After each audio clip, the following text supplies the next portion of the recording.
This Sunday, the climate crisis. Brace yourselves for dangerous heat. The drought we're in is disastrous. Everyone ought to be worried about it. Rainfall amounts really are staggering. About everything we own was destroyed. Water rushing into the streets. This is the eye wall hitting right now, the strongest winds. Annual average temperatures in the U.S. could increase anywhere from 2 to 11 degrees. Two fast-moving firestorms within miles of each other. You can see how intense the flames are right now. The Garden of Eden just turned into gates of hell. The evidence is everywhere. At my place so you can answer yourself. The science is settled. It's ridiculous to say it wouldn't be better if the administration in Washington didn't deny science. But the politics is not. Climate change is real, and it is urgent problem that we need to bear down on. It's a snowball, and that's just from outside here. So it's very, very cold out, very unseasonal. So here, Mr. President, catch this. This morning we'll report on the challenge of climate change, the science, the damage to our environment, the cost, and the politics. Welcome to Sunday and this special edition of Meet the Press. From NBC News, the longest running show in television history, this is a special edition of Meet the Press with Chuck Todd. Good Sunday morning and a happy New Year's weekend to everyone. This morning we're going to do something that we don't often get to do. Dive in on one topic. It's obviously extraordinarily difficult to do this, as the end of this year has proven in the era of Trump. But we're going to take an in-depth look, regardless of that, at a literally earth-changing subject that doesn't get talked about this thoroughly on television news, at least, climate change. But just as important as what we are going to do this hour is what we're not going to do. We're not going to debate climate change, the existence of it. The earth is getting hotter, and human activity is a major cause, period. We're not going to give time to climate deniers. The science is settled, even if political opinion is not. And we're not going to confuse weather with climate. A heat wave is no more evidence that climate change exists than a blizzard means that it doesn't, unless the blizzard hits Miami. We do have a panel of experts with us today to help us understand the science and consequences of climate change, and yes, ideas to break the political paralysis over it. Kate Marvel is a scientist at Columbia University and NASA's Goddard Institute for Space Studies, and she writes the Hot Planet column for Scientific American. Craig Fugate was President Obama's FEMA administrator for 8 years, and he led emergency response for Republican Governor Jeb Bush of Florida before that. Michelle Flournoy served as Undersecretary of Defense under President Obama, where she dealt with the national security threat climate change poses. She's also the co-founder and managing partner of West Exec Advisors. Ann Thompson is our chief environmental correspondent right here at NBC News. And Congressman Carlos Curbelo represents the southernmost part of Florida, which is particularly threatened by climate change. Coming up, I'm also going to have conversations with former New York City Mayor Michael Bloomberg and California Governor Jerry Brown, both of whom have been on the front lines dealing with climate change over the last few years. But we're going to begin with a look at a crisis that's been ignored for too long. They say economic impact could be devastating. Yeah, I don't believe it. You don't believe it? No, I don't believe it. But in a new NBC News Wall Street Journal poll, 2/3 of Americans believe action is needed to address global climate change. 45% say the problem is serious enough for immediate action, a record high. Climate-related disasters, from wildfires we lost a lot, to more intense storms, extreme rain events, and floods, are already a serious threat and getting worse. House is flooding, and it's rising way too fast. I just was in such denial. I didn't put anything up. I didn't grab anything. I saw the watermark in my basement. It was up in my nose. The drive down here was almost as bad as seeing my place.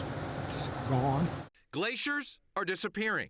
And Arctic ice melt is producing rising sea levels and rewriting global weather patterns. All 5 of the warmest years on record in the Arctic have come since 2014. And these rising temperatures have already cost the U.S. economy. There's consequences, serious consequences. We're talking about not necessarily whether you and I, have something to eat tonight.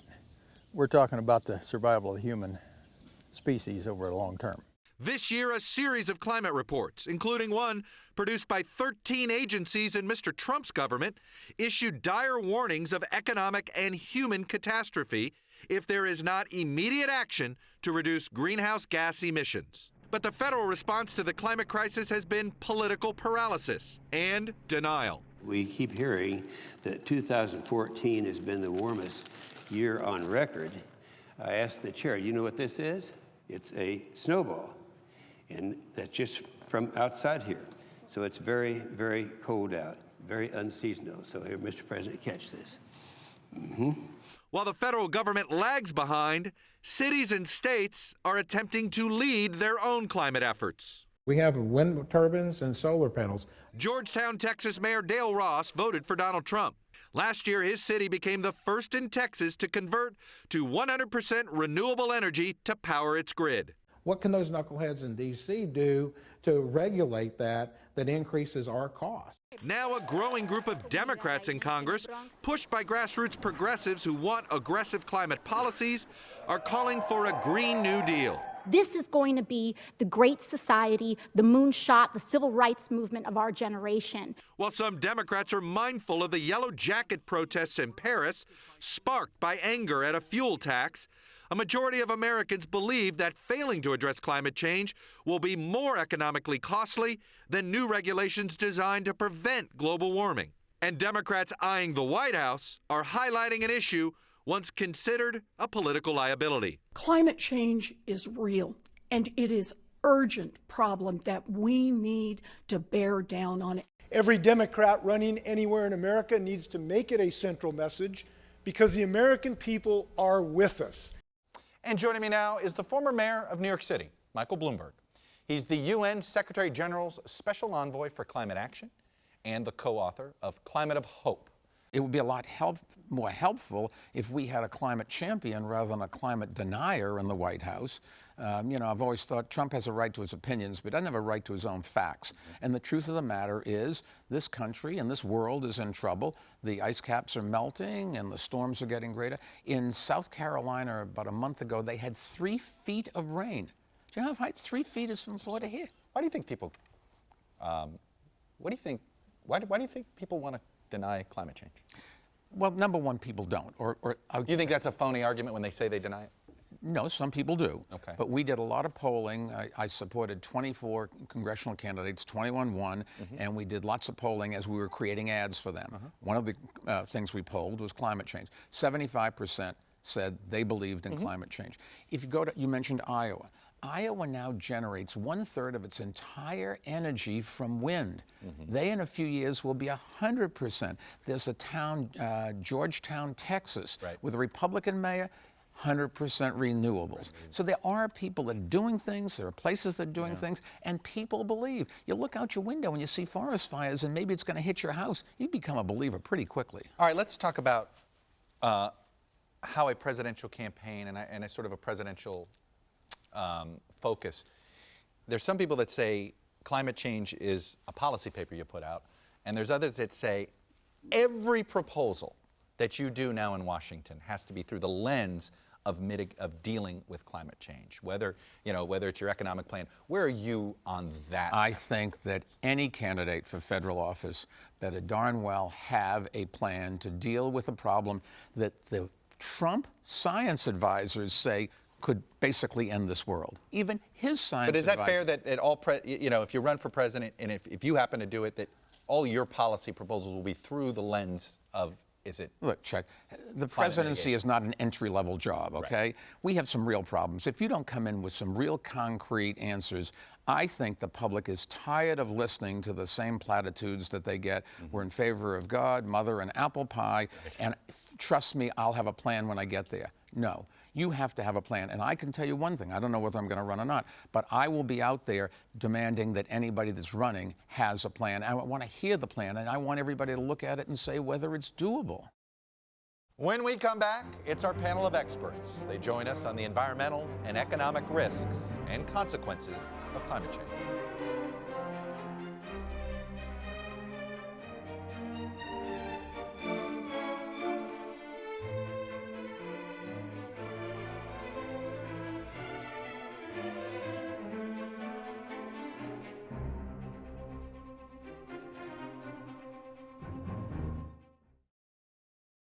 So we are sinking by, I think it's 3 millimeters a year.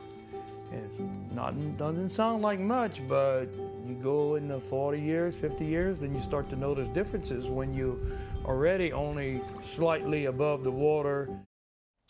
Well, let's jump right into the panel. And as I said at the beginning of the show, no offense to everybody else here, but we're going to start with the scientist. Dr. Marvel, I think the question here is how do you explain the urgency to Americans, right? That has been, I think, the challenge, and I think it came through during the Michael Bloomberg interview. Explain the urgency of what we're facing. Oh my gosh, I wish I knew. I wish I had a good answer for this, because as scientists, what we want to do, what we're always tempted to do, is show more data and more graphs. Like there's going to be some magic equation that's going to convince everybody. And there isn't. You know, I don't think that a lot of the reluctance to accept climate change, I don't really think that's about the science. I think that's about values. I think that's about the sort of deep story of how people see themselves. So I think it's really important for scientists to go out in communities, engage with what's important to people in communities. It feels overwhelming. The science feels overwhelming. I'll be honest, it just does. Is there a way of figuring out how to prioritize? I mean, the challenge. That's the thing. It is overwhelming because we are talking about something that affects the planet that we live on.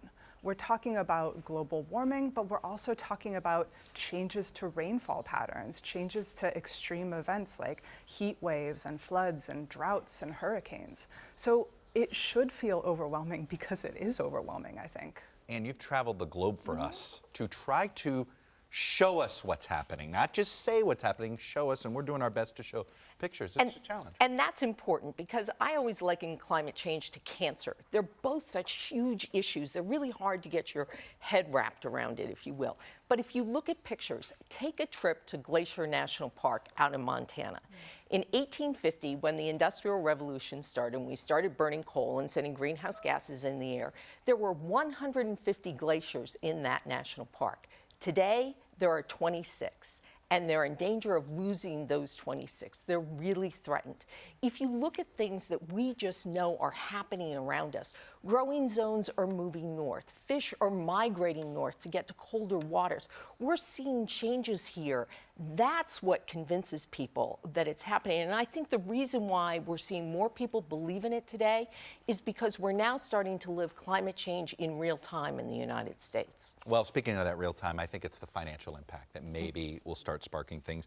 The National Climate Assessment, it said the following: with continued growth in emissions at historic rates, annual losses in some economic sectors are projected to reach hundreds of billions of dollars by the end of the century, more than the current gross domestic products of many U.S. states. And just to put a finer point on this, look at this year's, these are just headlines quickly. This year alone, the cost of 3 disasters, Hurricane Michael, $25 billion. Insurance claims for the California fires were up to $9 billion.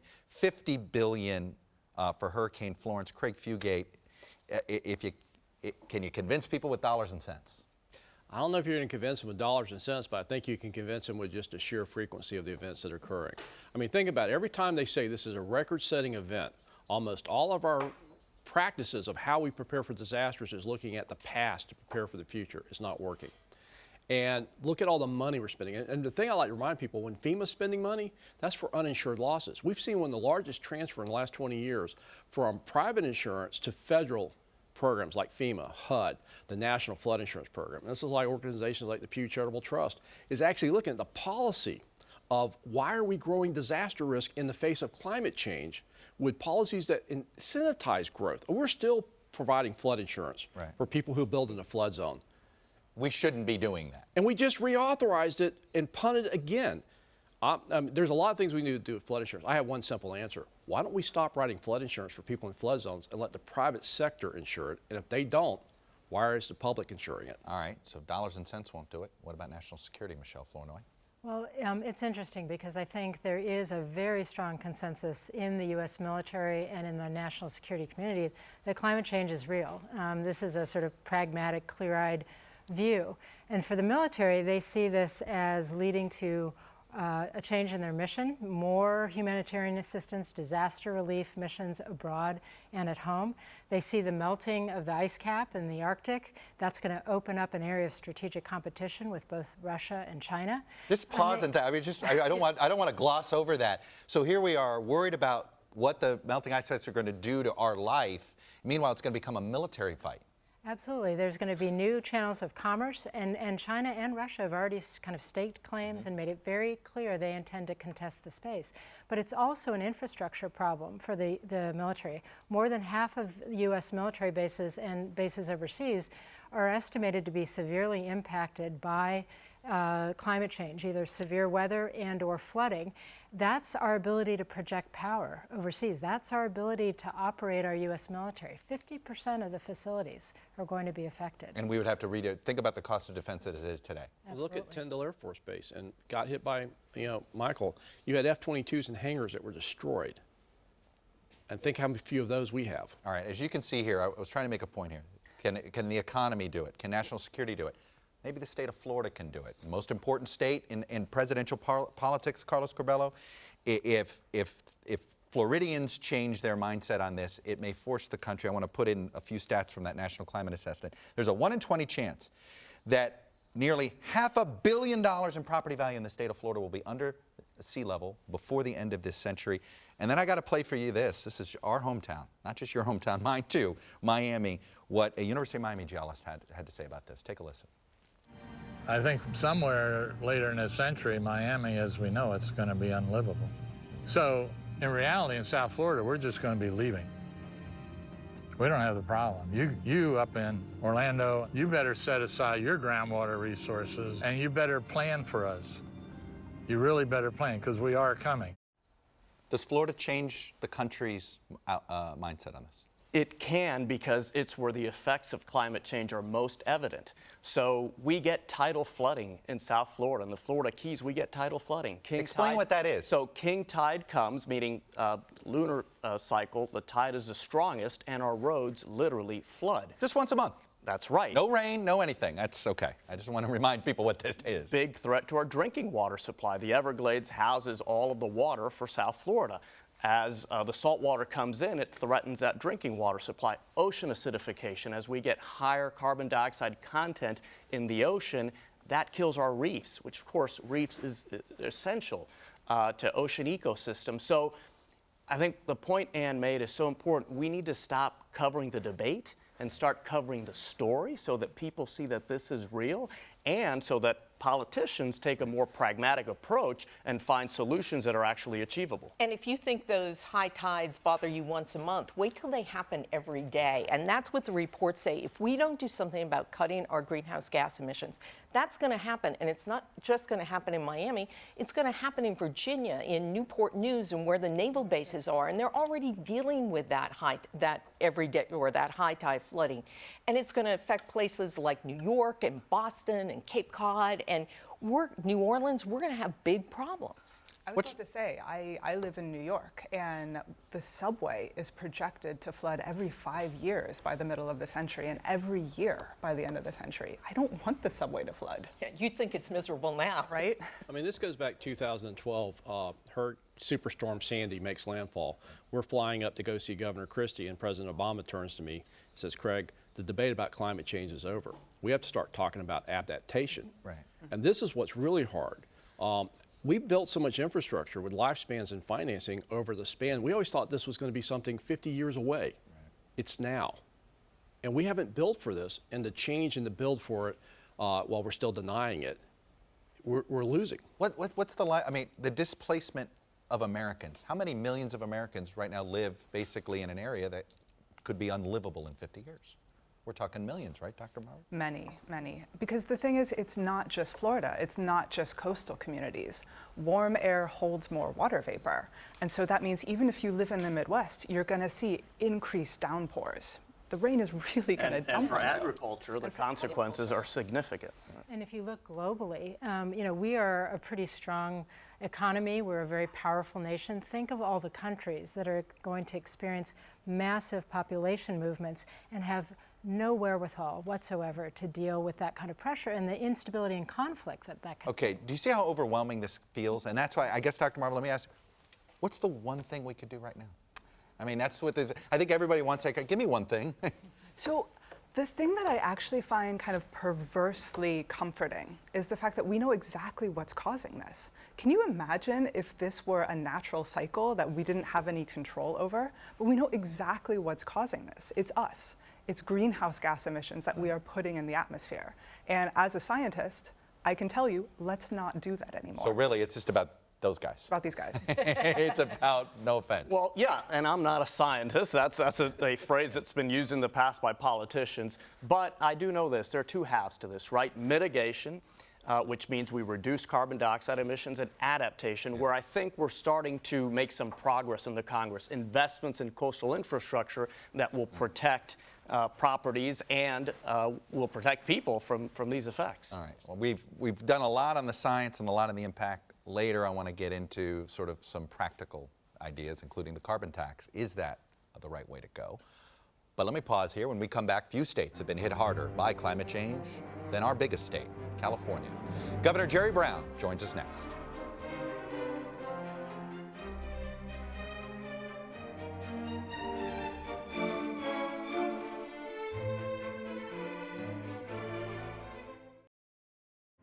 We're charting areas and terrains, literally, that we haven't been before in the last couple decades. It's no longer the new norm. This just is our norm. And we're going to continue to see large fires grow faster than we've ever seen them. Welcome back. This year, California endured its deadliest, most destructive wildfires in the state's history. And that's saying something. In early November, multiple fires burned at once, including what became known as the Camp Fire, which killed at least 86 people and destroyed close to 14,000 homes. The man who has led the state of California for a combined 16 years as governor is outgoing Governor Jerry Brown. He's been a champion of environmental causes and has been outspoken on this issue since his first term in the 1970s. And this morning, Governor Brown is at the state's Office of Emergency Services outside of Sacramento, where the state's emergency management personnel oversee disaster preparedness, response, relief, and recovery, which means it's a 24-hour operation, sadly, all the time these days. Governor Brown, welcome back to Meet the Press, sir. Great. Good to be here. So, look, you don't say the first time I was here. Yeah.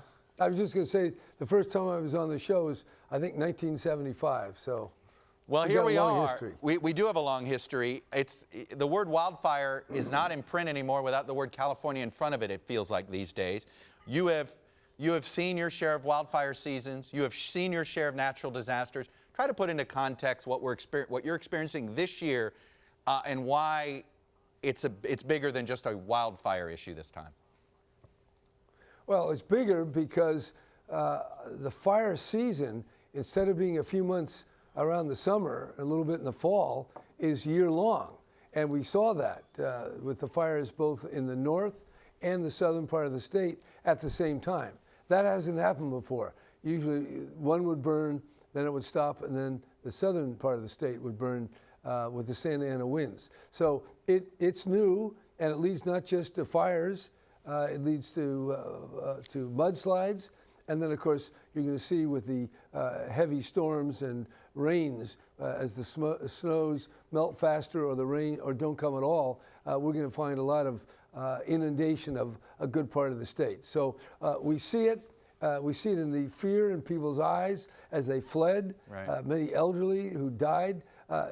This is real, it's dangerous, and we got to wake up the country, wake up the world, and we got to start with the man in the White House who want to get off his business that it just requires raking leaves in the bottom of the forest there. Really crazy idea. I was just going to say, he came out and toured. Frankly, it was after that weird comment he made about raking. And you seem to, did you feel like you made any progress in convincing him this is not something that's distinctive or unique to now, this is a larger issue with the climate? No, I don't think I did. I do appreciate that he came, that the president has made funding available under the emergency acts of Congress, so that's all good. But I would say he is very convinced of his position, and his position is that there's nothing abnormal about the fires in California, or the rising sea level, or all the other incidents of climate change. You've both been a mayor and a governor. You've had to see people become temporary refugees from their home. At what point do you feel as if that politicians in positions like the governorship of California are going to have to start proposing restrictions on where people live and basically saying, you know what, we just can't build here because we can't afford to basically maintain people living this close to the water, or living this close to wildfire damage, or living this close to a place that's susceptible to mudslides? Well, look, now we got to keep making. We have to make those proposals now, but we already have restrictions. People want to go build housing in floodplains. California prevents that, but the zone of danger from fire and a flood is far bigger, much bigger. So the politics of that will unfold slowly. But the facts are on the ground, and the politicians, however painful it will be politically, will follow a course now to restrict building in areas that are just too dangerous. I got to ask you, I'm curious about the yellow vest movement and what you think, why that has been such a struggle for Macron there, and what lessons we should take away here. I want to Joanna Heyer, who is writes this in City Lab. She is a UC Davis, I think, postgraduate student. She writes this: if everyone in the state, talking about California, if everyone in the state had equal access to quality public transportation, the gas tax would be a fair incentive to motivate people to ditch their cars. As it is, it punishes people for not having access to transit options that meet their needs. It seems to me the yellow vest movement in France, that's the disconnect there. You won your gas tax fight, but rural Californians didn't like it. No, they don't. They don't like a lot of things. They voted against housing bonds. They voted for the Republican Cox, who didn't even make 40%. So there's the same divide in California as in America. The red is different than the blue, and it's associated definitely with rural areas. But I would say in terms of what happened in France, I believe the president cut back on taxes for the very wealthy. At the same time, he imposed what is essentially a sales tax on working and poor people. So that was very different than our own gas tax, when we taxed the wealthy very substantially, and then we went to the state and said, stick and reaffirm this gas tax, and they did by over 13 points. It's incredible. So people are ready to build if they believe that the money will be spent right, and they understand it's helping their community. So yes, we need more rapid transit. We need trains. We need more efficient cars. We need all of that, and that's why this climate change is not just adapting, it's inventing new technology. It's, instead of complaining about the Chinese putting all their money into batteries and artificial intelligence and new kind of cars, we have to put more money in America. So instead of worrying about tariffs, I like to see the president and the Congress invest tens of billions in renewable energy, in more efficient batteries to get us off fossil fuel as quickly as we can. And I would point to the fact that it took Roosevelt many, many years to get America willing to go into World War II and fight the Nazis. Well, we have an enemy, though different, but perhaps very much devastating in a similar way, and we got to fight climate change, and the president's got to lead on that. I want to get you to respond to something that was written in the LA Times earlier this month by Jacques Leslie, and it goes this way. In recent years, the state has suffered an array of environmental woes, to varying degrees climate-related. The catastrophic fires, drought, heat waves, encroaching sea levels, dwindling fish stocks, toxic air quality, to name just a few. Jerry Brown's climate efforts have been profoundly important. It's a measure of the breadth of the environmental crisis that they haven't been nearly enough. And it was very both complimentary, and at the same time it wasn't enough. Is that how you feel as you leave the governorship? You've done everything you can and you feel like it still wasn't enough, or is there more you could have done? No, not enough. Not even close. And not close in California, and we're doing more than anybody else, and not close in America or the rest of the world. Look, we've got to get those zero-emission cars on the road. We have to figure out new ways of making cement. We got to clean up our ships. which are creating more pollution than California and Texas put together. The technology, the investment, the lifestyle changes, the land use changes. This is a revolutionary threat, and we've got to get off this idea it's the economy, stupid. No, it's the environment, it's the ecology that we have to get on the side of, and we only do that with wisdom, with investment, and widespread collaboration and working together. So that's a good criticism. Some of his ideas I thought were not as important as the ones we're trying to push. But I knew it was going to bring out that final answer, and I think it was about as good of a summary of what needs to be done as anybody could have put together. Governor Jerry Brown, as you pointed out, you've been coming on Meet the Press since 1975. I hope this is not your last appearance, sir. I look forward to it again. Okay, I hope not either. All right. Up next, when it comes to climate change, everyone agrees it's happening. Well, almost everyone. That's next.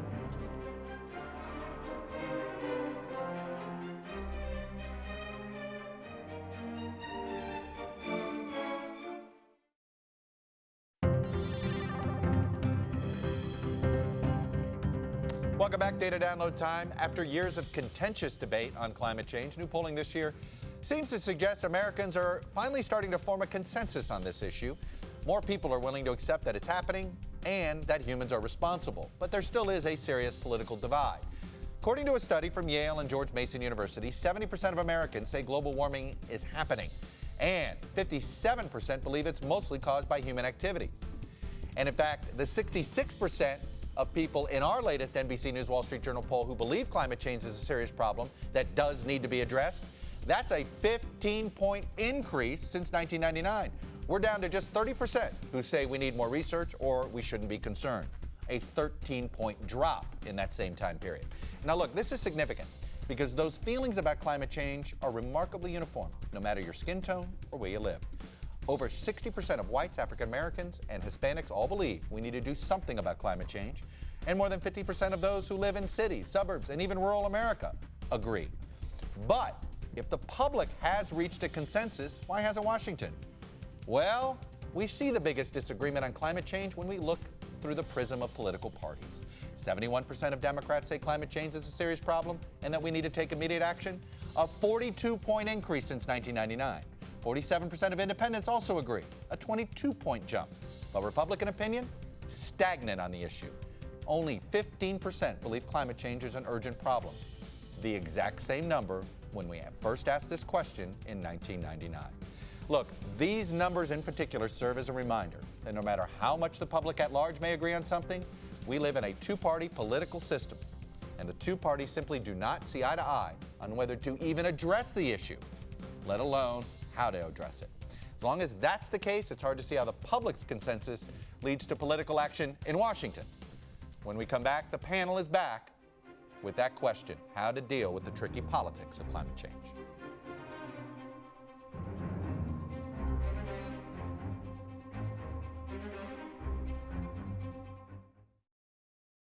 It is absolutely imperative that we get our act together on this issue. We're fighting for the future of the planet. This science, this idea that science is just absolutely settled, and if you don't believe it's settled, then you're somehow or another a Neanderthal, that is so inappropriate. Back now with Endgame and trying to break the political paralysis. Carlos Curbelo, you wanted to introduce a carbon tax. You were trying to at least start the debate about a carbon tax. But as we're watching what's unfolding in France and the protests and the pushback there, is a carbon tax doable? Is this the way to do it? Is a vice tax the way to go? It's the most efficient, the most logical, and probably the most politically viable solution. I think Mayor Bloomberg and Governor Brown tried to make this point that the key is that the people who are being taxed, in this case it would be all the American people, trust that the revenues are going to be put to good use. And that's why in the bill I filed, we put almost all of it to infrastructure, because we know that's popular in this country and that most Americans believe that we have to invest in our infrastructure. We also set aside some funds to mitigate higher utility rates for lower income Americans. That is the key. And we know this is true because in Miami, recently they just passed a $200 million bond referendum, property tax increase to fund coastal infrastructure because the citizens understood that the funds were going to be put to good use. In other words, to protect them. But it does seem as if the regressive nature, perhaps, and how do you know, again, the person that doesn't live near an easy to access public transportation point, and the cost of fossil fuels. Right, but I think if you can make them see, the question is, can you make people see the value in that tax? That it's actually, a tax is the quickest way to change behavior, and if it will help people, if it will ensure that you have cleaner air, that you have less extreme weather events, that you have access to cleaner water, if people see a value in it, they might buy into it. Our most trusted institutions are the military these days. And it does seem as if, since in the military, there's been more experience with seeing it in real time. Well, the military tends to be very clear-eyed and pragmatic about threats, and it's a planning culture. So they like to look way off into the future. And what's interesting is while the Trump administration's been trying to take reference to the word climate change out of the national security strategy, out of the defense strategy, out of DoD reports, and to cut funding where it can, meanwhile, the Congress in the last 2 National Defense Authorization Acts has played a really, really important role, sort of putting in reporting requirements. Every service has to identify the 10 most vulnerable bases and mitigation efforts. You have to come up with an Arctic strategy for when the ice melts. You have to, as a combatant commander, factor climate change into your operational planning. This gives the department top cover. I actually think there's a role for the military as that respected institution to sort of be truth speakers on this and to say, this is real, we're planning it for it, we're going to have to spend money on it to be able to continue to protect the country. So, you know, let's get over it and get on with it. This is an interesting dynamic in the Congress as the president has acted irresponsibly on climate and made some, reckless comments. More and more Republicans in the House have moved to embrace this issue, to accept the science. When I got to Congress in 2015, there were maybe 2 or 3 Republicans even willing to utter the words climate change. Today we have over 40 on the record acknowledging that this is a real issue that requires government action, and they went on the record by joining the Bipartisan Climate Solutions Caucus. You know, Craig Fugate, we were talking during the break about, you thought you were equating it to the tobacco companies and issues. And I'm curious what you make of the lawsuit strategy that we're seeing now, actually. The crab fishermen, 4 lawsuits we're outlining here. These are just this year lawsuits against oil companies. The crab fishermen versus 30 fossil fuel companies. The state of New York versus Exxon. The state of Rhode Island versus Chevron. The city of Baltimore versus BP. Sort of this idea of holding them accountable. Is that a smart strategy? Well, we saw what happened to tobacco. The individual suits didn't make any difference, but when all the state attorney generals got together and sued big tobacco, they settled. Investors are going to want to protect their investments, and they see these exposures getting worse. And I think this is the other part of the carbon tax. We have to price risk what it really costs and not continue. I mean, think about over $100 billion last year was put into disasters that could have been saved if we had been doing stuff ahead of time. So I think part of this is how do we price our risk so we're not building it the same way we've always done. But I think investors are going to probably drive this even faster than government regulations because they're seeing the short-sightedness of investments that have multi-decades to pay back that are going to be disrupted in years. Yeah, you're already seeing that in the energy sector. I mean, we had 20 coal plants that have been retired this year. Coal is at its lowest point since 1979 when Jimmy Carter put solar panels on the White House the first time. And when you look at what utility companies are doing, DTE in Michigan, in southeastern Michigan, this year broke ground on a new natural gas plant, $1 billion investment. They're retiring 5 coal plants. They're investing in renewables. Economically, coal doesn't make sense anymore. Natural gas and renewables do. Dr. Marvel, I'm curious the impact of the Trump administration has rolled back a few of the actions that the Obama administration put in that was targeted at some climate issues. They did a freeze on the gas mileage standards. It sort of reversed Obama regulations. The EPA rolled back some methane rules. Trump's EPA also rolled back other rules having to do with coal. How much has that set us back? Is it a decade back? How much time does it take to sort of get back on the path that we were 3 years ago? I mean, it's not a good idea, but I think we have seen a lot of action in the private sector and at the state level, and more importantly, I think at the local level. So I think, that's not a yes or no question. That's not a black or white question. We have President Trump has signaled his intent to withdraw from the Paris Agreement. But we've seen this movement called We Are Still In. People are still adhering to the Paris goals. So I think, I'm not going to say it's good news, because it's not. But I think it's not necessarily as catastrophic as it might otherwise be. What I guess, is there any individual actions anymore, or is this just so large that individual, I mean, is this one of these, I remember going back to Jimmy Carter, hey, it was this collective action. If everybody can do their little part. It feels like with climate change, it doesn't. It feels like it's all stuck. We really do need national policy that will become international policy. That's why in a lot of these carbon pricing bills. But when we make bills, changes as a country, we galvanize. Is there a way to galvanize? Craig Fugate, is there a way to galvanize?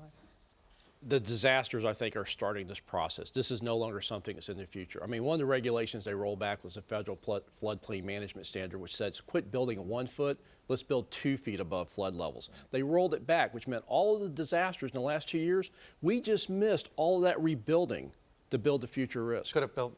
What would you do if you could do this? How would you shake us by the lapels?